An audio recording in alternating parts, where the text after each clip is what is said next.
안녕하십니까, 토토홈즈입니다. 여러분을 토방에서 머리를 식혀드리고자 준비한 분석입니다. 분석 시작 전에 구독과 좋아요는 큰 힘이 되니 구독과 좋아요 한 번씩 부탁드리겠습니다. 모든 경기를 분석하지는 못하니 꼭 알람 설정해 두시고 긴급하게 올라가는 영상에 대한 분석과 정보 및 결과 예측을 놓치지 마시기 바랍니다. 최종 조합 픽은 영상 하단에 고정 댓글에 기재해 두었습니다. 참고 바랍니다. 오늘 저희 구독자분들께 드릴 이벤트는 편의점 이용 상품권 3만원입니다. 영상 하단에 고정 댓글을 확인하시면 저희 커뮤니티가 있습니다. 커뮤니티 이벤트 게시판을 확인하시면 이벤트 참여를 하실 수 있습니다. 오늘도 행복한 하루 되시고 이어서 경기 분석 시작하도록 하겠습니다. 첫 번째 경기는 서울 SK와 원주 DB입니다. 서울 SK는 안영준의 존재감을 드러낼 수 있는 경기입니다. 알바노에 대한 수비 위로를 줄 수 있고 오색은 또한 골 밑에서의 집중력을 높이고 있기 때문에 지난 맞대결과 대비해 김종규, 강상재 등을 상대로 매치업을 가져갈 수 있습니다. 이것이 되지 않았기 때문에 지난 맞대결에서 비교적 고전했던 것인데 국내 매치업에서 안영준, 오세근이 지금과 같은 모습을 보여줄 수 있다면 원희가 로슨과 대비해 밀리지 않는 득점력을 가져갈 수 있습니다. 특히 원주 DB가 자랑하는 높이에 대한 강점을 저격할 수 있다면 서울 SK의 장점인 트랜지션이 더욱 크게 발휘될 수 있습니다. 상대 외곽은 주축 선수의 존재감보다는 벤치 선수들이 돌아가며 활약해주는 형국인데 이를 타파할 수 있는 트랜지션의 강점이 있기 때문에 오히려 주도권을 잡고 갈 수 있다고 보여집니다. 원주 DB는 주축 선수들이 체력 안배를 한 것은 긍정적인 부분입니다. 현재 상승세도 그렇고 체력적인 문제가 없다면 변수조차 없어 보이는 기세입니다.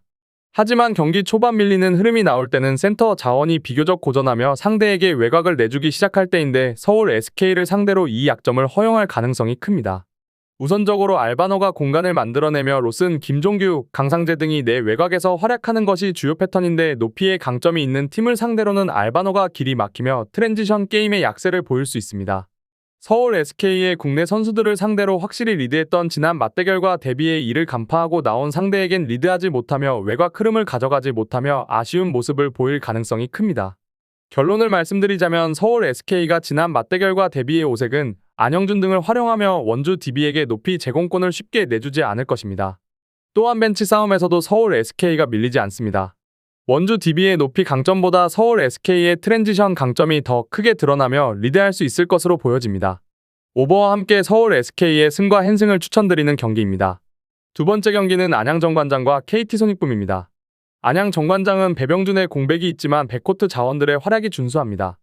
여기에 정효군이 3번 롤을 확실히 해주며 시즌 초반보다 안정적인 전력을 구축하고 있습니다. 또한 이종현이 경기를 치를수록 야투 감각이나 수비에서 리드해주고 있습니다. 이틀 휴식을 취하며 체력적인 부담도 덜하고 지난 맞대결에서도 외인 맞대결에서 밀리지 않으며 많은 득점을 올리지 못하더라도 수원 KT의 프론트를 안정적으로 막아세우며 저실점 게임을 했습니다. 당시와 대비해 백코트 전력이 개선된 수원 KT의 상황이지만 정관장 또한 높이의 강점을 더욱 크게 드러낼 수 있기 때문에 주도권을 쉽게 잃지 않을 것으로 보입니다. 무엇보다 아반도, 최성원, 박지훈이 백코트에서 제 역할을 해주고 있기 때문에 수원 KT와의 외곽 싸움 또한 쉽게 밀리지 않을 것입니다. 수원 KT는 하윤기의 공백이 너무나도 커 보입니다.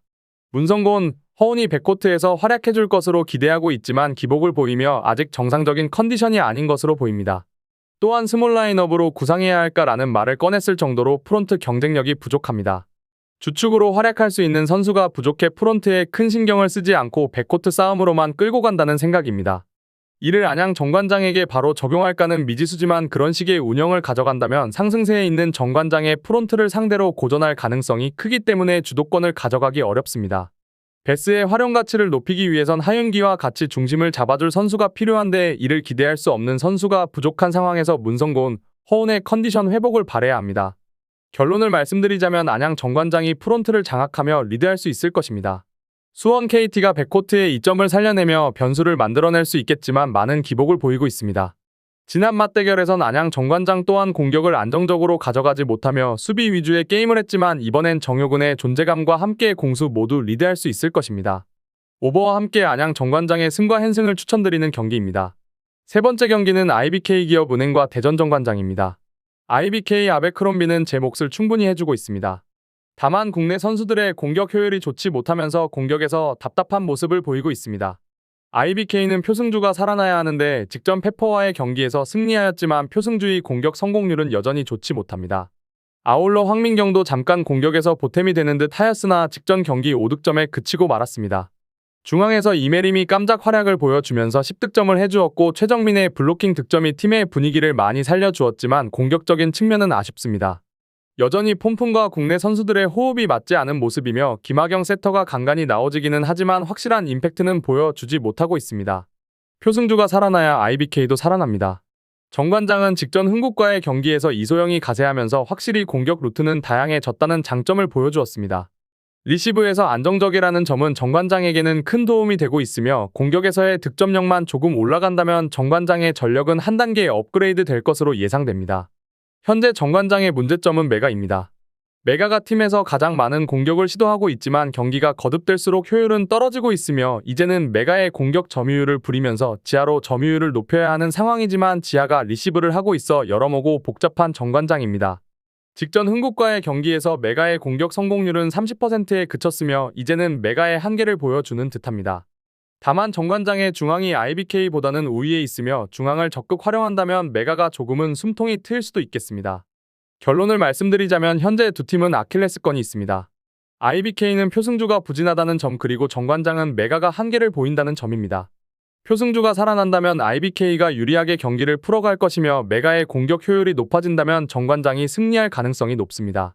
두 선수 모두 제자리 걸음을 하게 된다면 아무래도 중앙이 좋은 정관장이 보다 유리할 것으로 예상되며 정관장은 이소영이 공격에 합류하면서 옵션이 하나 더 늘었다는 점이 IBK보다는 유리한 상황입니다.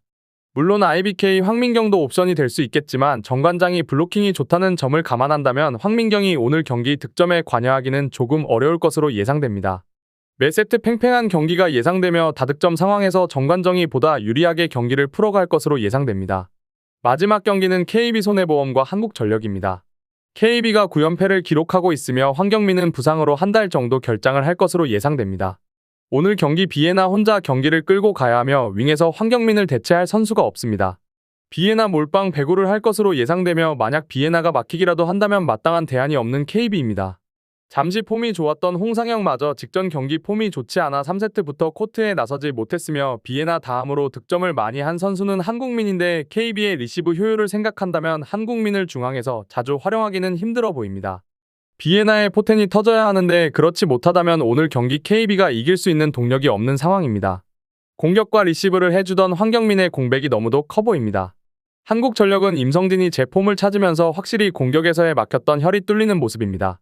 타이스는 여전히 좋은 폼을 보여주고 있으며 중앙에서 신영석이 꾸준한 활약을 하고 있는 상황에서 이제 서재덕의 폼만 조금 끌어올린다면 충분히 치고 나갈 수 있는 한국전력입니다.